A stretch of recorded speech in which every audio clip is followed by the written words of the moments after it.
যদি ভালো হতে চাও তবে সর্বপ্রথম মিথ্যা বলা ছেড়ে দাও।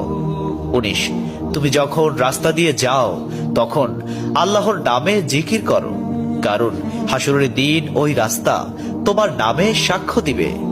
20 তোমরা সব সময় উজু করো, কারণ কিয়ামতের দিন যারা উজুকারী তাদের হাত পা উজ্জ্বল থাকবে। সুবহানাল্লাহি ওয়া বিহামদিহি। 21 যার দুঃখ বেশি তার প্রতি আল্লাহর রহমতও বেশি। 22 যখনই নামাজে দাঁড়াবেন জীবনের শেষ নামাজ মনে করবেন। 23 যে মহিলা গর্ভাবস্থায় 1 খতম কোরআন পাঠ করবে তার গর্ভের ওই সন্তান একজন নেককার বান্দা হিসেবে দুনিয়াতে আগমন করবে। সুবহানাল্লাহ। 24 চুপ থাকার কারণে মানুষের যে মর্যাদা হাসিল হয় তা 60 বছর নফল ইবাদত হতে উত্তম।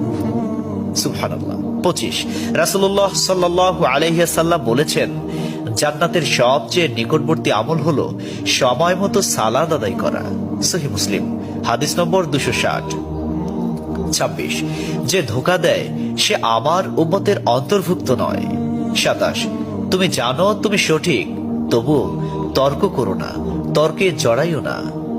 28 হযরত মুহাম্মদ সাল্লাল্লাহু আলাইহি ওয়াসাল্লাম বলেছেন, তোমরা বিপদে পড়ে মৃত্যু কামনা করবে না, বরং বলবে, হে আল্লাহ, যে পর্যন্ত জীবিত থাকা আমার জন্য কল্যাণকর আমাকে ততক্ষণ জীবিত রাখুন, এবং যখন মৃত্যু আমার জন্য কল্যাণকর তখন তুমি আমাকে মৃত্যু দাও।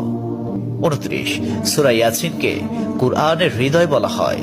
30 হযরত মুহাম্মদ সাল্লাল্লাহু আলাইহি ওয়াসাল্লাম বলেন, মায়ের একটি কষ্টের নিঃশ্বাস 7টি দোজখের চেয়েও ভয়ঙ্কর, আর একটি সুখের হাসি 8টি বেহেশতের সমান।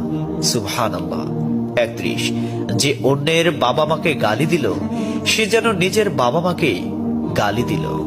32 রাসূলুল্লাহ সাল্লাল্লাহু আলাইহি ওয়াসাল্লাম বলেছেন, আমি যা জানি তোমরা যদি তা জানতে পারতে তবে নিশ্চয় খুব কম হাসতে এবং খুব বেশি পরিমাণে কাঁদতে।